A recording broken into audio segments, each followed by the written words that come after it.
Hello guys, my name is Amit Sani and I welcome you in this daily UPSC MCQ series Mission 2020. We are taking here important current affair based questions we are discussing on a daily basis, and around 8, 9, 10 questions daily we are discussing. 7th of July it is, and let's start the lesson. Follow these lessons religiously. The explanations are important, and the PDF you are getting here on the Facebook group, and the Pocket News app by StudyIQ trending on number 1 on Google Play, and download it if you have not done it till now. And these are the important courses, affordable courses by StudyIQ by top faculties, and the description is there below the video. You can call on these numbers, and this is the website's address there. PDF you will get here. PDF is important. Go through the lesson and then go through the PDF, and you do it for both the lessons, for this MCQ and for the Hindu analysis lesson. So daily these lessons are coming in Hindi and English language both. You can follow me on Instagram too, and this is the Telegram channel's link. Pratyaksh Hastanantarit Labh Scheme. You tell me for what this scheme is. Many abbreviations are there, and this is also a tricky question because it's a very simple scheme, but the detailing can be very tricky for many of the people, because normally we are remembering this particular scheme with a different name. Then the name is PAHAL scheme. PAHAL, Pratyaksh Hastanantarit Labh, means PAHAL. So it's a PAHAL, it's not a tax rebate or GST return scheme. It is regarding the subsidy of the LPG. So D9 is the answer. As we all know, we were getting subsidized priced cylinders at first. Then this PAHAL scheme came and the direct benefit transfer scheme came. So at market rate we are purchasing LPG cylinders now, and the subsidy which the government gives, that is coming directly into our account. So Pratyaksh Hastanantarit Labh scheme or the PAHAL scheme. And the information is that in the PAHAL scheme they have saved 60,000 crore, around 60,000 crore rupees up to March 2019, and these are important things. It was launched in 2014 in 53 districts. Then in January 2015 it was rolled out for all the districts in this country. Next, Keoladeo National Park. It was in news. Keoladeo National Park is very much unique because first of all, it's a World Heritage Site. Second, there is a issue of Ramsar Convention, we all know, and under this Ramsar Convention wetlands are identified. Some wetlands, they are very much unique, and they are under a specific category of Montrex record. What is this Montrex record? In this Montrex record, those kind of wetlands would come where some ecological changes are taking place with a very fast pace. So two important sites are there in India. One is this Keoladeo National Park, and second is Loktak Lake in Manipur. So these two sites are under Montrex record. So this is how you can remember that this Loktak Lake is in the eastern part of India, Keoladeo is in the western part of India. It is not West Bengal, Maharashtra or UP. It is actually Rajasthan. And Rajasthan's Bharatpur is the place where this Keoladeo Ka Ghana National Park is located. They call it Ghana because it's a very dense forest, and it's an important bird area also. BirdLife International, regarding that many questions have been asked in the past. So BirdLife International plus BNHS, Bombay Natural History Society, they both have identified more than 400 important bird areas in India, and it is one of the most important. And many migratory birds, even the rarest of them, you can visit in this particular bird area, and that's a bird sanctuary also in the national park too. It became a protected sanctuary in 1971, and then it became a national park. So you can see many unique fauna and birds are there, and these two are under Montrex record. Definition is given here. You can go through the PDF. I have told you the detail here. Artemisinin and chloroquine, these two important drugs, they are very famous because they are used in a very unique disease where not much treatment is available, because till now there is no vaccine, and it's not a bacterial disease, it's not a viral disease, and it's a plasmodium based, that means protozoa based disease. And Plasmodium is the cause. Plasmodium has many species like Plasmodium viridi, Plasmodium malariae, Plasmodium falciparum. It's a protozoa. It's not a bacteria, it's not a virus, it's a protozoa. And due to the lack of antigens, malaria could not get treated by many drugs. So, and these two are some of these drugs which are normally used, and their efficiencies are rising because at a DNA level some drugs are working, and they are working on the particular DNA breakage which are working with this plasmodium species actually, because you see, immunity is working in our body, and some inhibition factors are there for their growth, because they want to grow in our body. This plasmodium wants to grow in our body, that is taken to our body by the vector is female Anopheles, so its DNA will work. So many inhibition factors can be there which can stop its growth. So these drugs are actually affecting that particular growth. So regarding that, these drugs are working, and in today's the Hindu newspaper, these informations they have been here. And small inhibitor that blocks an enzyme RAD51 that plays a crucial role in repairing DNA damage. So regarding that, this drug is working. So that's the case. So next question from science again, totally vaccine preventable disease. Vaccines are given. What are the vaccines? Vaccines are inactivated form of pathogens which are introduced in your body.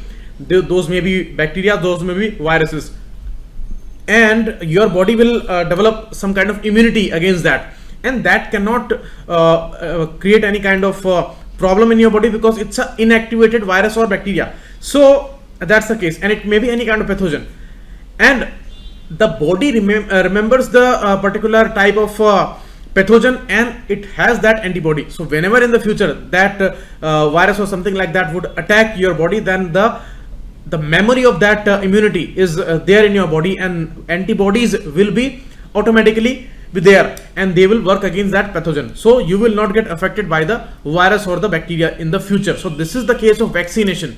And lymphoma is a certain type of cancer of lymph glands. Lymph system is there.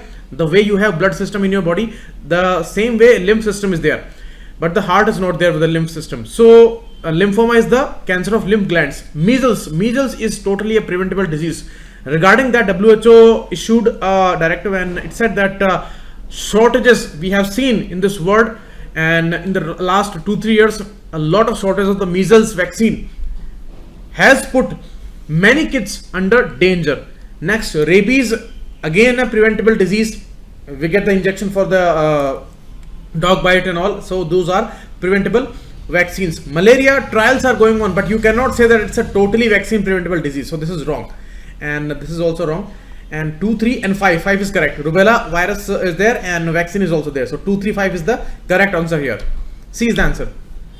Next, World Heritage Committee. Again, information came in today's The Hindu newspaper, and we saw the highlight there. Jaipur has been accorded the World Heritage status. Jaipur, a very important city, and it's totally a grid-based city and very beautiful city, heritage city. Savai Jai Singh II of Amber Fort, he actually established this particular city. Vidyadhar Shastri was the chief architect there, and it has many important tourist places. Geographical tags are also given to the blue pottery system there. So that's the case. And it was the 43rd session of UNESCO in Baku city. Baku is the capital of Azerbaijan. It's a Asian country, Azerbaijan. Okay, near the Caspian Sea, you can recognize that. Locate that on the map. Okay. German city of Augsburg is also given this status. Babylon in Iraq is given this status, and Bagan city of Myanmar is also given this status, and the Jaipur city also. 7 cultural sites were given this status on 6th of July, and on 7th also some other important cities were given some accord. So till 10th of July this session will go on, and they will recognize many more places there. So 2, 3, 4, 5 is the answer. A is the answer, because Ahmedabad is not in this list. Ahmedabad already is the first heritage city of this country. In this news, all these things are given. Some natural sites are also accorded the status there, and one is in China, one is in Iran. You can read here. Many important heritage sites are also there. Jantar Mantar, the Jal Mahal, the Birla Mandir, the Hawa Mahal. These are not World Heritage sites, but these are very important tourist places, for which the city Jaipur is famous for. Next, State of the Education Report for India, and it is regarding the disabled children, about their education. This report has been here. You see, because it is regarding the education, then Ministry of HRD can be there. So that's a confusion. Next, because Ministry of Social Justice and Empowerment that has many schemes regarding the disabled people. So that again a possible option here. Next, UNESCO has many important initiatives, works regarding these issues, but it's an international body. But the answer is C. UNESCO has actually revealed this particular report in front of us, and it talks a lot about the disabled kids here and their education mainly, because it is the body mainly for the education, science and culture, everything. So State of the Education Report of India, Children with Disabilities 2019 report released by UNESCO, and many important challenges regarding the disabled kids.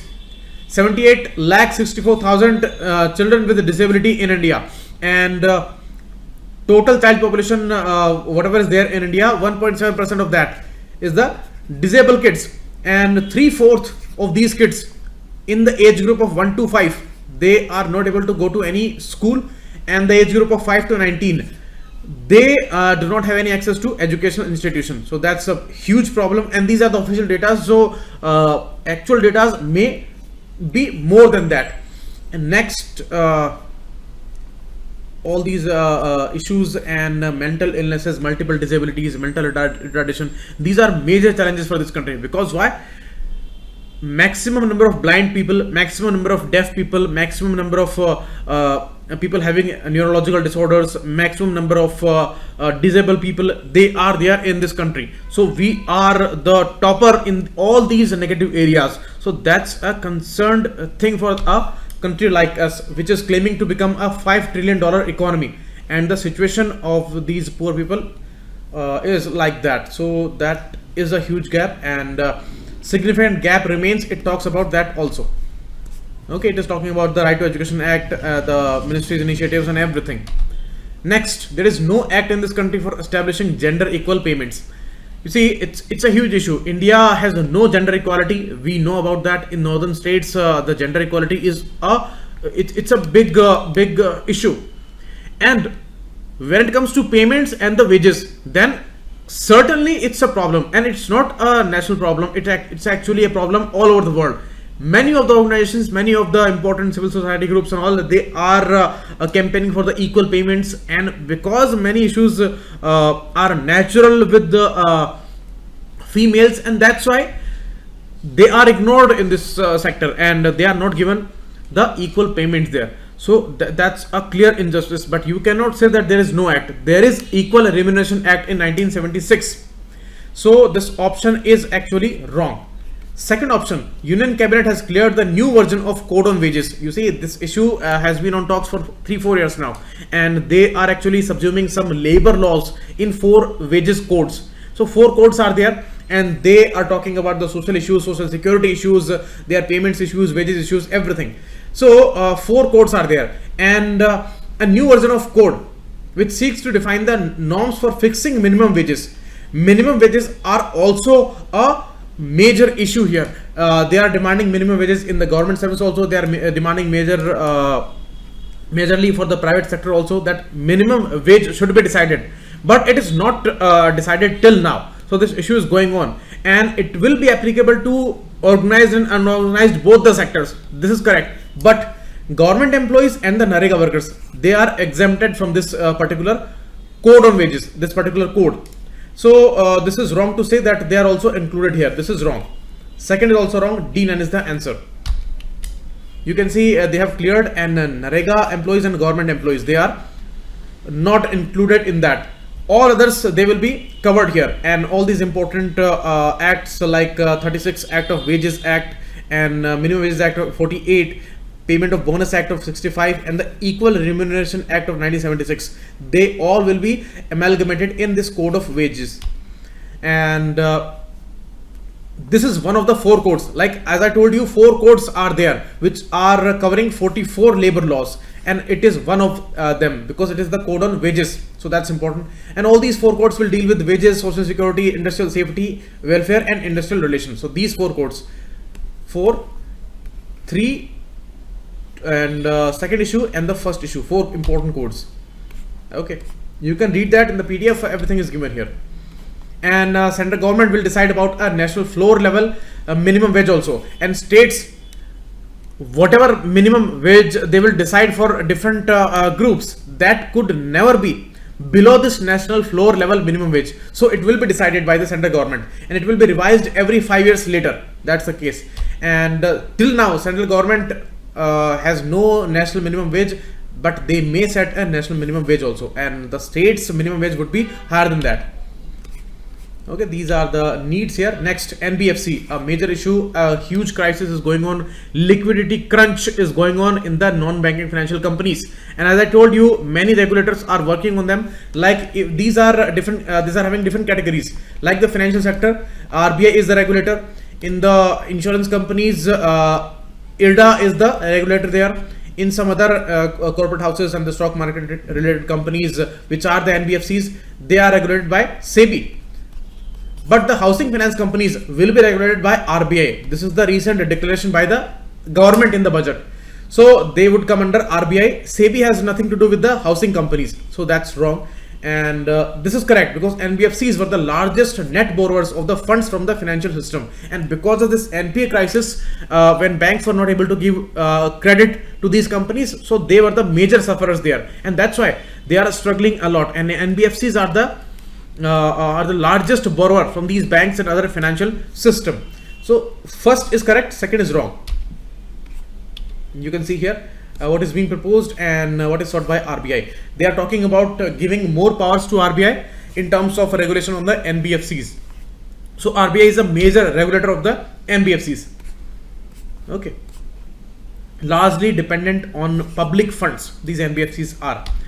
Next, International Court of Justice. Recently, in a Kulbhushan Jadhav case, this month ICJ will deliver its verdict. And you see, these are not mandatorily executed. We all know about that. The countries may refuse to accept that, but it will give its verdict. And it's a judicial organ. 6 organs are there under United Nations system, and the judicial organ is ICJ. Headquarters there in Hague, Netherlands. Okay, and League of Nations in 1920. That established a particular court of justice, but that was the organization, that was the previous version, you can say, of this ICJ, the predecessor of it. So ICJ was not established by League of Nations. This is wrong, because ICJ was established in 1945. So that was the case. And third is also wrong, because India has a member. Dalveer Bhandari is the member, and he is re-elected in 2018. So for second term he is serving there, and he will be there till 2027, because for 9 years 15 members are selected elected actually in ICJ's board. So 15 judges panel is there, and he has been here in India. He was a justice of Supreme Court also. So important luminary in the judicial system. And only one is the correct option here. C is the answer, because this is the correct statement. This is wrong, and this is also wrong. You can read that there was a permanent court of international justice, and it was replaced in 1945, and ICJ was established. It's the principal judicial body of United Nations. Okay, one of the 6 organs of the UN, and 2 primary functions: to settle legal disputes submitted by states in accordance with the international law, and to act as an advisory board on issues submitted to it by authorized international organization. That's the case. Dalveer Bhandari, the person, you can see here, he was selected in 2012. Actually, one person was there, and he became a prime minister of a country, and he resigned, and on place of that Dalveer Bhandari was elected there, and now he is re-elected in 2018. So you cannot say that India does not have any member, but these are not national members actually. When they are elected by the United General Assembly, then they become international judges here in this ICJ. They do not have any subscription to their countries. They are the international judges there, and they work in an impartial manner. They are not a representative of their respective countries. So that's the case. So this is all for today, and go through the PDF. Thanks a lot. Keep watching to Samit Sani.